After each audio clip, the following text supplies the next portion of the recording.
Bonjour à tous et à toutes, ici Nicolas de Montréal. On est le jeudi 16 novembre 2017. Tel que promis hier, je voulais vous montrer mon jardin aujourd'hui. Comme vous voyez, c'est un peu décharné. On a eu une première gelée en fin de semaine passée. Donc ça l'a fait vraiment mourir plusieurs de mes plants. Quelques autres ont survécu, qui sont assez robustes. Donc, par exemple, le persil. Le persil est assez résistant. Le persil est encore là, est encore bon. Tandis que la datura, vous voyez, elle a complètement brûlé. C'est une journée vraiment couverte. Vous voyez, là, il est près de 3 heures de l'après-midi. Et on se croirait en fin de journée. Tellement il fait sombre. Donc c'est une journée pluvieuse, un peu fraîche. C'est moins froid qu'en fin de semaine passée. Donc je peux sortir un peu plus. Là, je suis un peu plus inspiré à sortir parce que cette semaine, je n'étais pas très inspiré.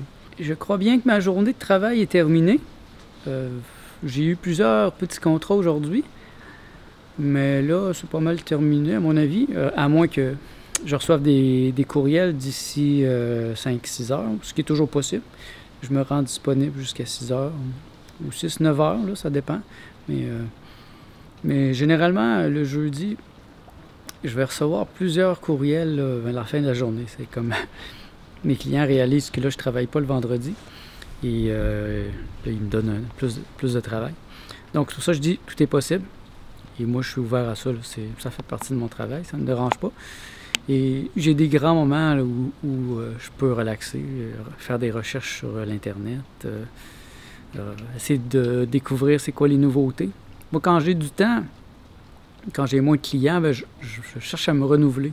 Donc, je vais voir des sites à propos des sites web. Moi, surtout, je suis assez amateur du material design.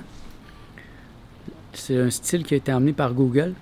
C'est un style de design web qui est partout, qui est omniprésent, dont vous ne vous rendez même pas compte qu'il est là. Sur vos iPhones, sur les sites Internet.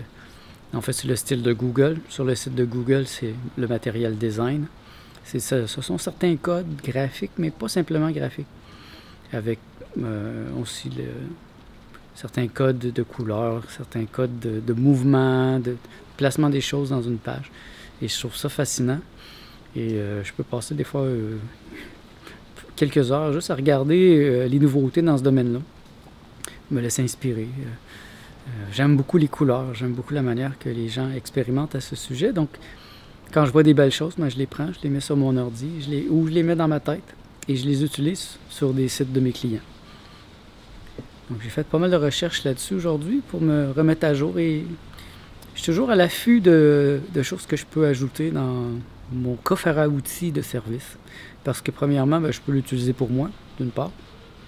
Et quand je l'ai maîtrisé, je peux l'offrir à des clients. Par exemple, faire de la vidéo. J'ai vraiment commencé à faire de la vidéo pour moi-même, pour pouvoir m'exprimer. Puis, je me suis rendu compte que je pouvais offrir le service à mes clients. Et ça fonctionne bien. Et je me propose pas de faire des grosses productions. Et je m'annonce pas comme ça non plus, non. Je peux faire des choses toutes simples.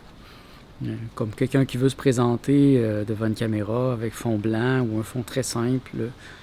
Généralement, je me déplace pas. Parce que généralement, les gens ne veulent pas payer les déplacements. Alors que moi, je me déplace pas si je ne suis pas payé. Donc, j'invite les gens à venir chez moi et à rester dans les limites de ce que je peux faire. C'est-à-dire souvent un headshot, juste la tête, un peu comme je fais dans ce vlog ou dans mon autre chaîne. Je peux faire autre chose, mais j'essaie de rester toujours dans le plus simple possible. Parce que d'une part, c'est ce qui coûte le moins cher pour mes clients. Et ce qui fait que j'ai la maîtrise de la situation complètement. Parce que je ne suis pas super équipé non plus. Là. Donc moi, je connais mes limites. Et c'est dans ces limites-là que j'offre mes services à mes clients. Par exemple, j'offre un service de photographie. Mais la photographie headshot, encore là. Genre les épaules, la tête. C'est ce qui peut servir le plus pour un site web. Et ça, je suis bon. Ça, je sais que je peux assurer. Par contre, pour un corps complet ou des choses beaucoup plus avancées, là, je pense pas que je suis équipé. Donc, généralement, je refuse un contrat qui me demanderait, par exemple, de photographier une personne le corps au complet. Parce que, premièrement, j'ai pas le matériel et ça sera pas beau. Dans ce cas-là, ils sont mieux d'aller voir quelqu'un qui est bien équipé, qui a de l'espace, qui connaît ça. Et jusqu'à maintenant, ça m'a bien servi d'être honnête, de dire la vérité sur ce que je peux faire. De ne pas tenter d'avoir plein de contrats puis de ne pas assurer. Parce que moi, il n'y a rien que je haïs de plus que ça. Et plusieurs de mes clients ont été très déçus d'expériences passées où les gens leur ont promis mers et mondes et qu'ils n'ont pas assuré. Je travaille pour un site présentement qui a beaucoup de problèmes au niveau de la programmation. Et c'est ça, le programmeur a fait des promesses qu'il ne peut pas tenir. Moi, je n'aurais pas accepté ce contrat. J'ai accepté d'être un web designer, de faire de la mise à jour du site, d'ajouter des pages, mais pas de m'occuper de la programmation parce que c'est beaucoup trop complexe. C'est une boutique vraiment complexe. Et la personne qui l'a fait, elle a vraiment pas bien fait son travail. Le site est toujours brisé, il ne réagit pas rapidement. On ne peut pas, nous, faire des modifications. Il a fait en sorte qu'on est toujours obligé de passer par lui pour des mises à jour, des choses comme ça. Et moi, je veux éviter ça. Je veux éviter de me donner des sueurs froides ou d'avoir des clients mécontents. Donc, je m'efforce de toujours aller dans ce dans quoi je suis le meilleur. Moi, c'est ce que je vous suggère aussi. Sachez ce dans quoi vous êtes le meilleur et faites-en le centre de vos activités professionnelles. Si on parle ici d'un travail, on peut parler à tous les niveaux aussi, mais comme dans mon travail, j'accepte plus des choses dans lesquelles je suis pas confortable. Donc, quelqu'un qui me demande de faire une boutique en ligne, je vais peut-être dire oui, mais si la boutique, elle est simple.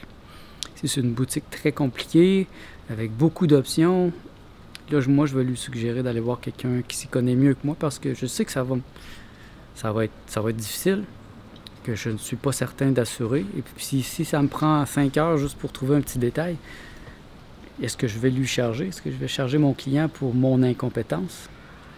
Toute la question est là. Et puisque moi, je veux maximiser mon temps, quand je travaille pas, je veux pas perdre de temps, moi, à faire autre chose. Je veux mettre le maximum de mon temps sur l'étude, sur la réflexion, sur ma compagne, sur les choses qui sont vraiment importantes. Je veux pas commencer à faire des recherches sur un sujet qui n'est pas dans mon domaine et sur lequel je ne serai pas payé. À moi, bien sûr, que ça soit une passion et que je le fasse par plaisir. Mais je n'irai pas chercher des trucs pour faire des codes par plaisir. Ça ne m'est jamais arrivé. En tout cas, je ne suis pas un codeur, je ne suis pas un programmeur.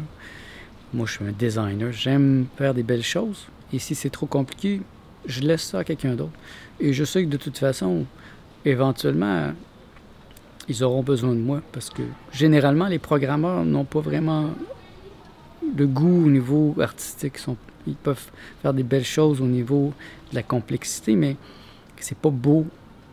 Et l'expérience du visiteur sur le site en est diminuée. Dans un autre ordre d'idée, il me semble que j'ai terminé ma transition de mon jeûne au jus à la vie normale. Parce que là, ça faisait 2 semaines, j'étais à 75% jus, le reste nourriture solide. Et là, finalement, la transition s'est bien faite. Je suis revenu à plus de la nourriture solide. Donc, je vais avoir des mono-meals, des repas de fruits, avec en soirée un repas normal, crudivore. Et quelques jus. Là, le matin, je vais me faire un jus d'orange. Et vous voyez, aujourd'hui, je me suis fait un jus de légumes avec comme base des bêtes, mais d'autres légumes aussi. Donc, c'est à peu près un pot, un gros pot. C'est pas trop. Ça me permet de revenir à une alimentation plus normale, plus solide. Et je me sens bien, là. Je me sens bien avec ça. Et je vois qu'il peut y avoir un danger de boire beaucoup de jus, notamment des jus de fruits, c'est qu'on n'a plus de moments précis où on mange. Vous voyez, je buvais du jus toute la journée. Et je pense que le corps aime ça, lui, quand c'est structuré. Donc, quand je mange, mettons, un melon, là, c'est un repas. Mais si je bois du jus de melon toute la journée parce que l'estomac, il sait pas quoi faire. Et c'est difficile de se dire, bon, là, je prends un break et je bois tout mon jus de melon d'un coup. Donc, c'est pour ça que je suis revenu beaucoup plus vers des fruits et des légumes, des repas un peu plus structurés. Donc, je m'arrête, je mange. Comme aujourd'hui, jusqu'à maintenant, il me restait un petit melon. J'ai mangé un petit melon ce matin. Après ça, j'ai mangé des cerises. Et après ça, j'ai mangé des petits fruits rouges, des mûres, des fraises, mais en petite quantité. Et là, ce soir, je vais me faire un repas un peu plus consistant avec des légumes et des fruits doux. Parce que le piment, la tomate, l'avocat, ce sont des fruits, donc ça va être majoritairement des fruits, un peu de salade. Je vais rester toute simple. Parce qu'en plus, ben, j'ai mal ici, j'ai 2 ulcères ici à cause que je me suis mordu en fin de semaine. Et ça fait terriblement mal aujourd'hui, j'ai même de la difficulté à parler. Alors manger, ça devient une épreuve incroyable, parce que là, ça fait mal. Alors j'espère que samedi, ça va être guéri pour que je puisse manger plus ce que je désire, parce que le samedi, on se promet bien d'aller dans des restaurants végétaliens. Bien sûr, comme vous voyez, le terrain en arrière, il a besoin d'être d'un bon ménage. Donc demain, ou après-demain en tout cas, mais je vais essayer de faire ça demain parce qu'il annonce de la neige en fin de semaine.